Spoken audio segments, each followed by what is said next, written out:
This is BD World. I am Syed Shabahat Ali and you're watching Fault Lines. The war between Russia and Ukraine is not coming to an end.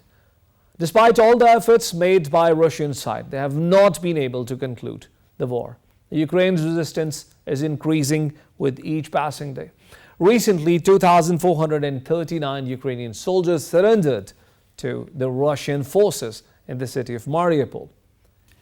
According to the statistics given by the Ukrainian side, so far 28,850 Russian troops have lost their life in this war. Russian economy has been thriving despite all the sanctions that have been placed by the Western Bloc together, that is United States and NATO together. Ruble is the top traded currency and is being traded on the highest level during last 2 years against US dollar. For not being able to pay Russia in rubles, Finland's gas has been blocked recently by Russia, triggering serious gas crisis in Finland. Whereas NATO has announced that Finland and Sweden will soon be made a part of NATO. And this has triggered some more crisis in Russia. Russia has responded to this very seriously and said this might give further escalation to the crisis between Europe and Russia. Our team has prepared a package. Watch the package before I bring my first guest to the program. Ukraine, combined with the effects of climate change pandemic, has exacerbated global economic crunch and food insecurity. The 3-month-old Ukraine crisis saw Kiev's forces mount a counter-offensive. Ukrainian troops have recaptured towns to the north and east of the country's second city Kharkiv in eastern Ukraine. Ukrainian President Volodymyr Zelensky stated that Russia's renewed offensive in Ukraine's Donbas region has destroyed the eastern region and turned it into hell. The United States has accused Russia of holding the world's food supply hostage, as United States Secretary of State Antony Blinken demanded that Russia lift its blockade of Ukraine's Black Sea ports and enable the flow of food and fertilizer around the world. Russian President Vladimir Putin lambasted that West had triggered a global economic crisis and a wave of ruinous inflation by imposing on Russia the most severe sanctions in recent history over the conflict in Ukraine. U.S. Senate overwhelmingly approved a new $40 billion aid package for Ukraine, which is intended to buttress Ukraine over the next 5 months to combat war with Russia. European Commission President Ursula von der Leyen has stated that Russia is the most direct threat to the international order. In order to avoid massive disruption of global economy, famine, destabilization, and humanitarian crisis, dialogue and diplomacy must be accorded primacy. To join me from Washington, D.C., my first guest to program is Eugene Chalvsowski. He is non-resident fellow at Newsline Institute. Eugene, I welcome you to my program. Thank you for having me. Eugene, what is happening between Russia and Ukraine? Russia has not been able to wrap up the war. Rather, the injuries and the losses of Russian forces have exacerbated many times.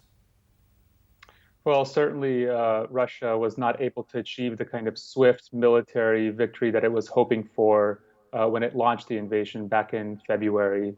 And we've seen pretty stiff Ukrainian resistance backed by Western support, both military and economic, in order to stave off that full-scale invasion. But as we've seen in recent days, Russia has achieved some of its more limited goals, particularly in eastern Ukraine. We've seen Mariupol now fall essentially completely to the Russians. They're making some gains in the Donbas, although facing still some resistance there. So it's been a bit of a mixed picture for Russia, but certainly doesn't look like it's going to be over anytime soon, or at least not the full victory that Russia was hoping for.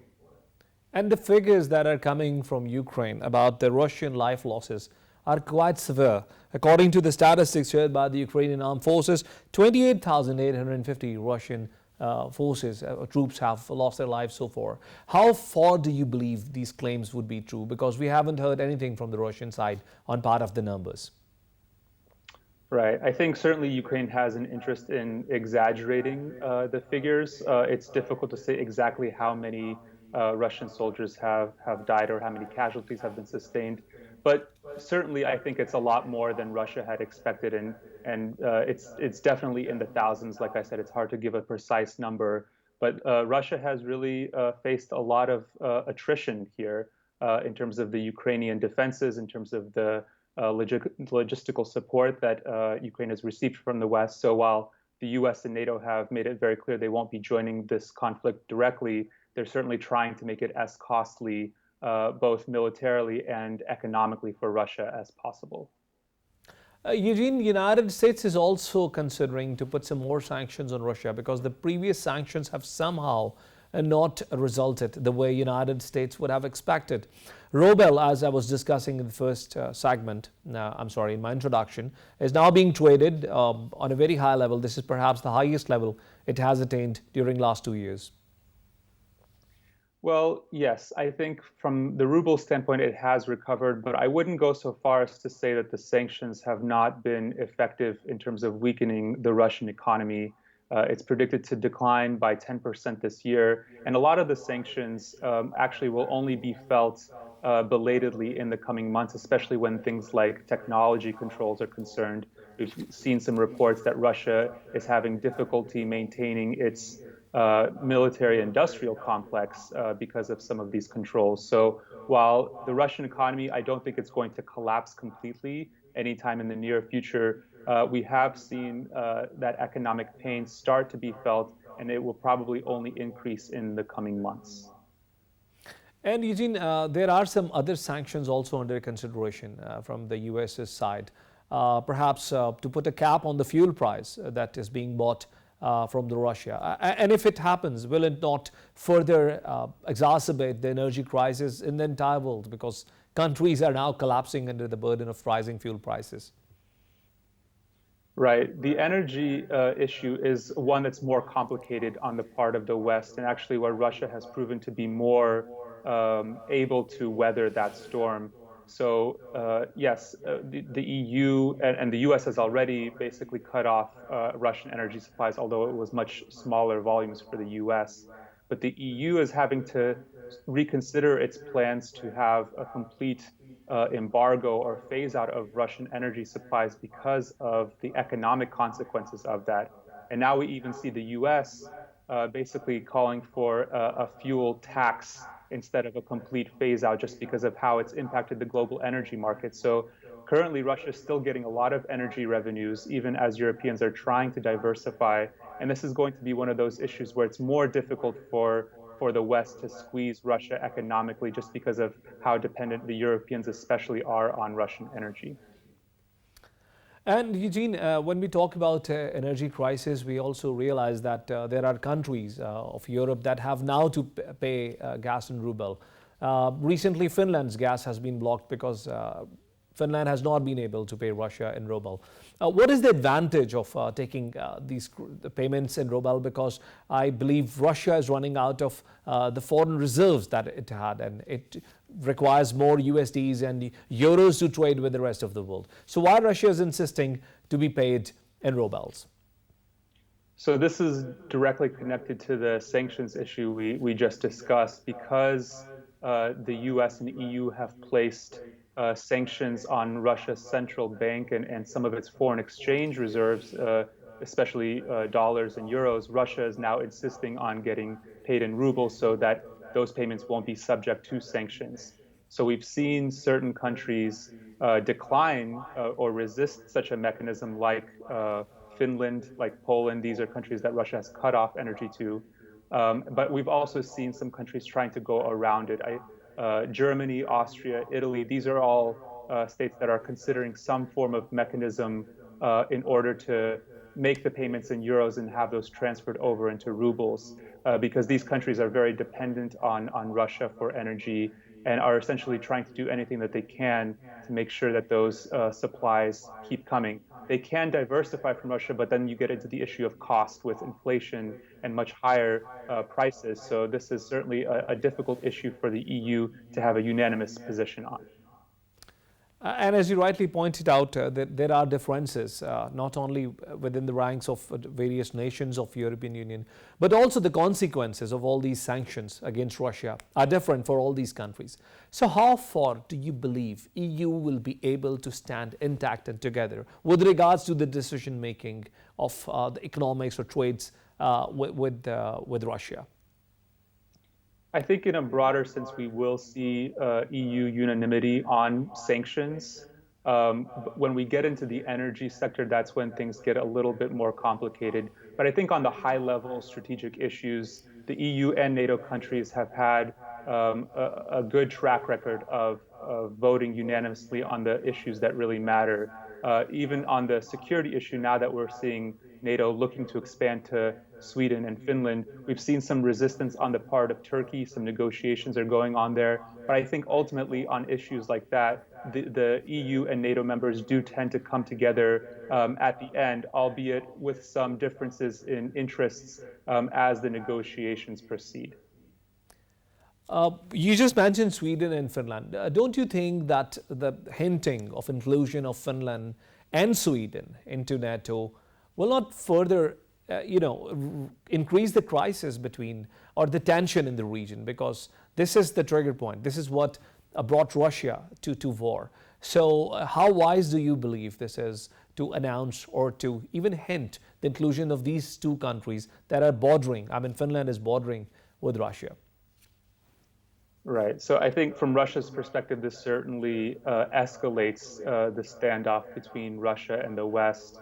But the very fact that these countries, Finland and Sweden, are considering and seriously pursuing NATO membership today versus just before the conflict, I think that the public opinion was largely opposed to that and in favor of non-aligned status. But that has flipped considerably as a result of Russia's invasion of Ukraine. So now you have the majority of these populations basically seeking to increase their security by joining NATO. Now, that does raise the potential for more conflict, more escalation. But I do think that both Russia and the West and NATO countries are still interested in avoiding direct clashes because that could really escalate the situation.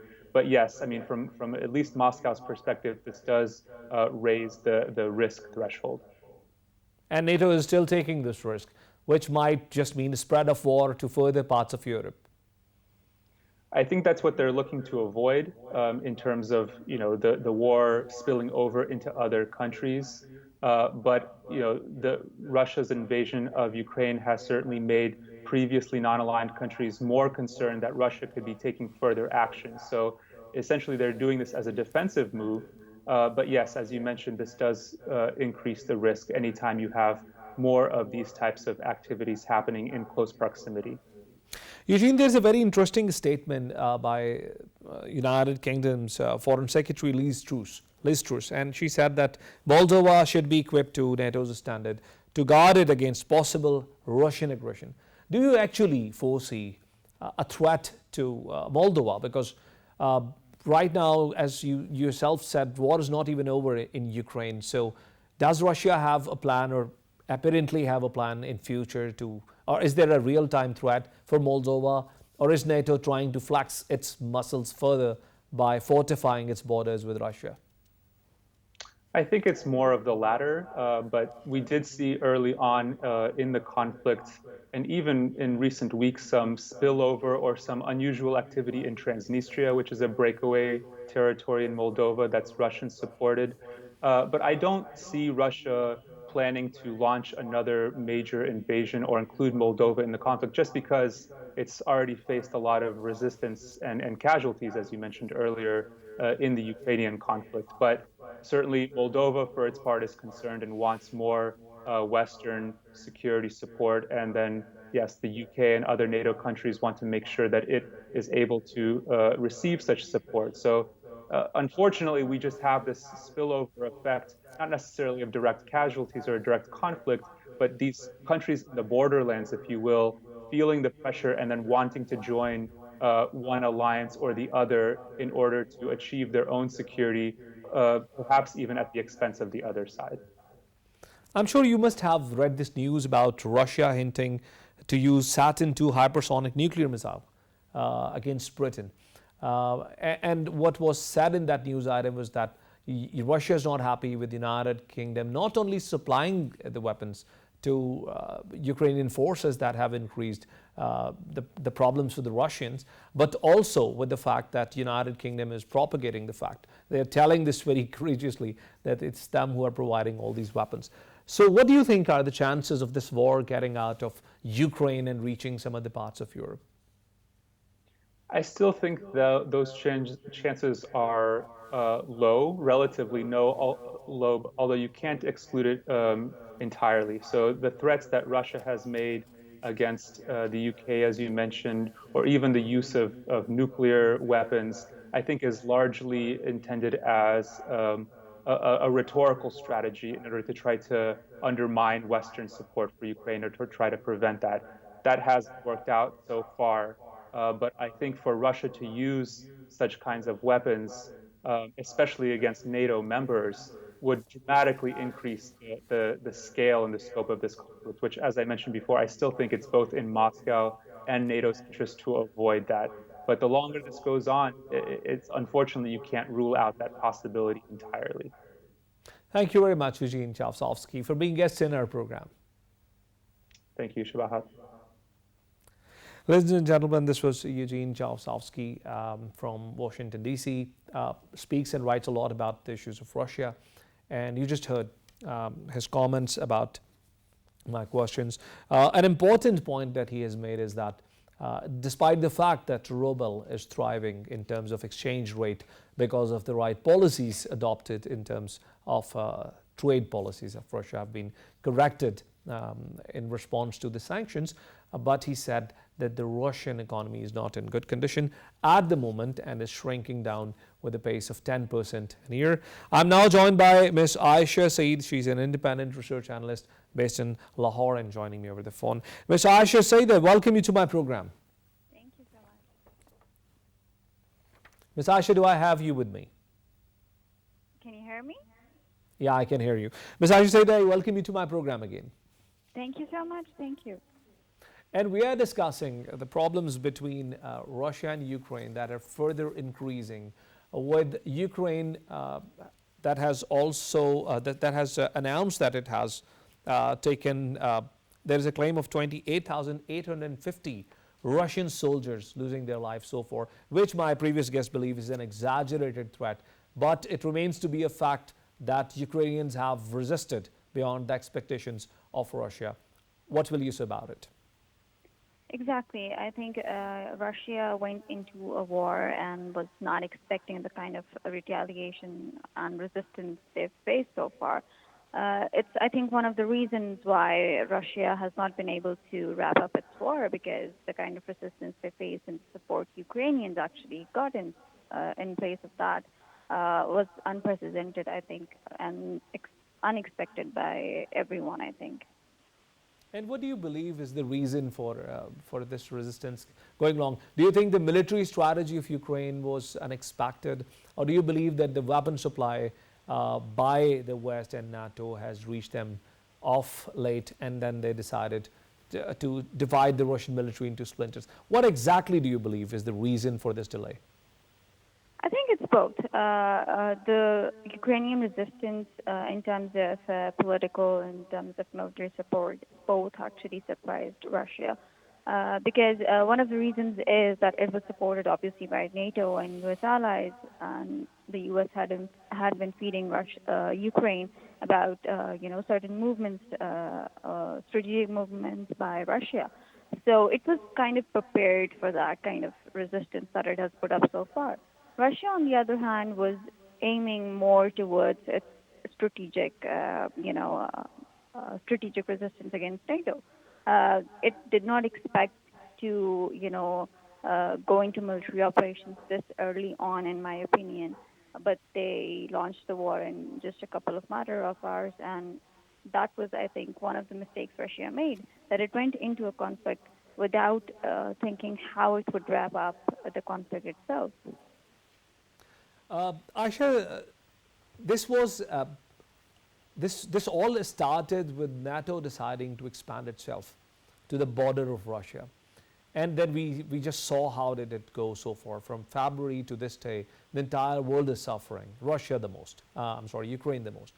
But again, NATO has decided to add Finland and Sweden into its umbrella of protection.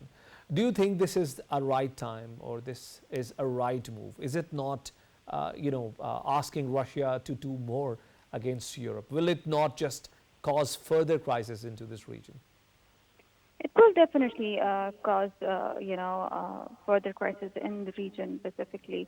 But I think NATO has been looking for expansion for quite some years. Ukraine was one of the countries that they actually wanted to include in NATO for quite some time. Now Finland and other countries are being, requested as well. But I don't think that this is the right time to do so, because if you want to wrap up the conflict between Russia and Ukraine, you need to resolve the issue first and then move forward. If obviously Russia does contain, certain resentment towards NATO, moving from Ukraine to offering other countries NATO membership, Turkey has so far obviously objected to that as well. So you have two countries, uncomfortable with NATO expansion in that region. And the conflict itself, obviously, if it needs to be resolved, has to be done via dialogue. We know that by now, that the conflict itself needs to be resolved via dialogue. And that dialogue would happen if all the, the concerned stakeholders come together and talk it out. Because if the dialogue, for example, doesn't continue, or it does not take place at any point in given, let's say, 2-3 weeks, the conflict will actually, expand to the other countries as well. And for Russia, I don't think for Russia it would matter that much, because militarily Russia has been expanding, and looking for expansion in the region. So in that way, Russia has an advantage. But politically, in the international arena, Russia would lose a lot if it goes into action against the countries that are seeking now NATO membership. And Aisha, this gives actually birth to another very important and pertinent question. And that is the end of this war. At what point do you believe Russia will consider to end this war? Because as you have seen so far, apparently Russia is not going to conclude it anytime sooner.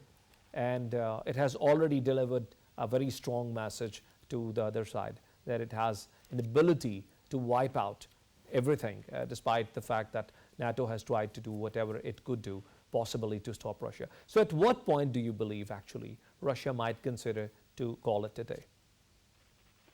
I think, first of all, the conflict itself with Ukraine needs to be resolved. And if it is shown that willingness by Ukraine and the U.S. NATO allies that we will proceed towards a dialogue, I think there's a point in time where Russia would actually end this war. But otherwise, Russia is being egged towards another war, in my opinion. They want to contain Russia militarily, engaged also in other countries, so that they can pile up sanctions against Russia, politically isolate Russia on the international stage as well. So far, China has only been the ally of Russia and a few other countries who seek actually oil from Russia and are energy dependent on Russia.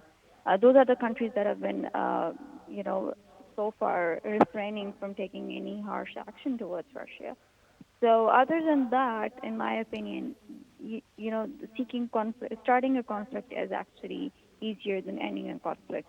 And if and both sides, if are not willing to have a dialogue or have a meeting about it, to end the conflict actually, because ending a conflict, in my opinion, would actually also take time. The damage that has been caused to both sides, the soldiers and the infrastructure of both countries would actually need time to rebuild. But I think I don't see this happening anytime soon unless the NATO aggression and the U.S. allies' aggression towards Russia stops. The second Russia feels that pressure building up on itself has stopped, then Russia might, be on the table of negotiations. We're also hearing about Putin, that he's not feeling well. There are news regarding his health which are all unconfirmed. And many Russians that have participated in my programs believe that these are all propagandas. But still, there are news about Putin not feeling well, suffering through number of diseases, including Parkinson and cancer. How would you comment on it, on his health conditions and its ultimate effect on the Russian polity? Well, I think PSYOPs has been a part of Russian propaganda since the start. So we cannot rule out any such possibility of them, downplaying Putin's health. It could be a smokescreen for some reason and all of that. But he has, there have been reports that he was poisoned a couple of times before in his life when he was an agent for the Russian intelligence. And given his age factor, a lot of this could be true. But I think most of it is psyops, and they're trying to give the impression to the rest of the world that Putin somehow is getting weak or getting staying away from politics or the conflict itself, because there was this report just a couple of weeks ago that he has been asked by the doctors to actually take a break from the meetings and dialogues and all of that. But there has been a timeline where similar reports have come out that the doctors have told him to retreat and look after his health. So I think basically the larger part of the Russian propaganda or the psyops warfare that they try and play in such conflicts. Thank you very much, Aisha Saeed, for being guest in our program. Thank you. Ladies and gentlemen, we'll take a break and we'll join you back with the second segment of the program. Stay with us.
Book is life. Book is hope. And book is light for the future.